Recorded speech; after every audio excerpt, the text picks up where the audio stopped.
Hi friends, welcome to crazy world. ఇవాళ మనము boiled egg fry అండి. ఇది నిజంగానే చాలా టేస్టీగా ఈజీగా ఉంటుందండి.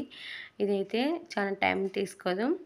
ఒక 5 మినిట్స్కి అంతా మొత్తం ఫ్రై అయిపోతుంది. ఇదంతా రెడీ అయిపోతుంది. అదేవిధంగా నేను 4 ఎగ్స్ను బాయిల్ చేసి పక్కన ఉంచుకున్నాను.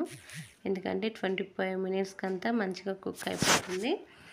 కాబట్టి ఇది కొంచెం నేను పొట్టు తీసి చిన్న ముక్కలుగా కట్ చేసి ఒక ప్లేట్లోకి ఉంచుకున్నాను. ఉంచుకున్న తర్వాత చాలామంది బాయిల్డ్ ఎగ్ను సపరేట్ వైట్ ఎగ్ను సొనాను లోపలికి సపరేట్ చేస్తారు. కాకపోతే నేను డైరెక్ట్గానే అలా కట్ చేశాను. మీకు ఇష్టం లేకుంటే సపరేట్ చేసుకోండి. ప్యాన్ పెట్టి ఆయిల్ వేసాను కదా, ఆయిల్ హీట్ అయిన తర్వాత 2 ఆనియన్స్ సన్నగా కట్ చేసి ఇందులో వేసి మంట లో ఫ్లేమ్లో పెట్టి మంచిగా ఫ్రై చేసుకోవాలి. నీకైతే కొంచెం తాలింపు గింజలు వేసి ఫ్రై చేసుకున్నాను. కాబట్టి ఎక్కువ హై ఫ్లేమ్లో ఉంటే తొందరగా మాడిపోతుంది, అంతగా టేస్ట్ అనిపించదు. కాబట్టి మంట లో ఫ్లేమ్లో పెట్టుకొని మంచిగా కలయి పెడుతూ ఇలా కుక్ చేసుకుంటే చాలా తొందరగా అవుతుంది. ఆనియన్స్ మంచి గోల్డెన్ కలర్ రావనవసరం లేదండి, మెత్తబడితే చాలు. నేనైతే కొద్దిగా సాల్ట్ వేసుకున్నాను. టేస్ట్కి తగ్గ సాల్ట్ వేసుకొని మంచిగా ఫ్రై చేసుకోవచ్చు. ఫ్రై చేసుకున్న తర్వాత ఇది ఎందుకంటే ఇది చపాతీస్కైనా రోటీకైనా ఈవినింగ్ స్నాక్స్ లాగానే డైరెక్ట్గా అట్లనే తినాలనిపించిన తినేయచ్చండి. అంత టేస్ట్గా ఉంటుంది. ఎగ్ ఫ్రై అయితే ఎవరు ఇష్టపడని వాళ్ళంటూ ఎవరు ఉండరు, ప్రతి ఒక్కరికి ఇష్టం ఉంటుంది.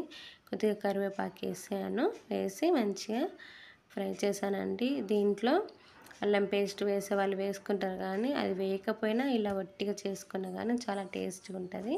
నేను చిన్నగా ముక్కలు కట్ చేసిన ఎగ్స్ను ఇందులో ఫస్ట్ వేసానండి. ఎందుకంటే ఇది ఆయిల్లో కొంచెము ఫ్రై అయితేనే ఎగ్ తిన్నప్పుడు చాలా టేస్ట్గా ఉంటుంది. ఒకసారి కలయి పెట్టేసి చూడండి, ఆయిల్లోనే ఆ ఎగ్ మొత్తము ఫ్రై కావాలి.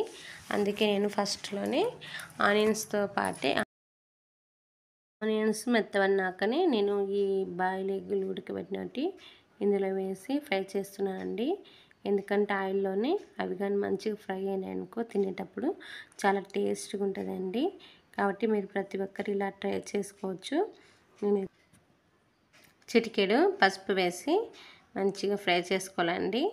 అదేవిధంగా చిటికెడు పసుపు అయిన తర్వాత 1 స్పూను కారం పొడి వేసి మంచిగా ఫ్రై చేసుకోవాలి. చూడండి, కారము ఎవరు స్పైసీ ఎక్కువ తినేటట్లయితే ఎక్కువ వేసుకోండి. నేనైతే మా చిన్న పిల్లల కోసమని నేను కొంచెం లైట్ కారం వేస్తున్నాను. అదేవిధంగా కారం అంతా వేసి పసుపు వేసిన తర్వాత అంతా 1 to 3 మినిట్స్ అంతా ఫ్రై అయ్యేంత వరకు కలయి పెడుతూ తీసేసుకోవాలండి. చాలా టేస్టీ ఈజీ అయిన 1 మినిట్లోనే చాలా ఈజీ ప్రాసెస్ కాబట్టి రెడీ అయిపోయినట్లే సర్వ్ బౌల్ తీసుకొని సర్వ్ చేసుకొని ఎంతో ఎమ్మి టేస్ట్ అయిన ఎగ్ ఫ్రై. చూడండి, మా చిన్న పిల్లలు అప్పుడే తినేస్తున్నారు. కాబట్టి మీరు మన ఛానల్ ఫస్ట్ టైం చూస్తున్నట్లయితే ప్లీజ్ సబ్స్క్రైబ్ చేయండి, లైక్ చేయండి, షేర్ చేయండి. మరెన్నో వీడియోతో మళ్ళీ కలుద్దాం.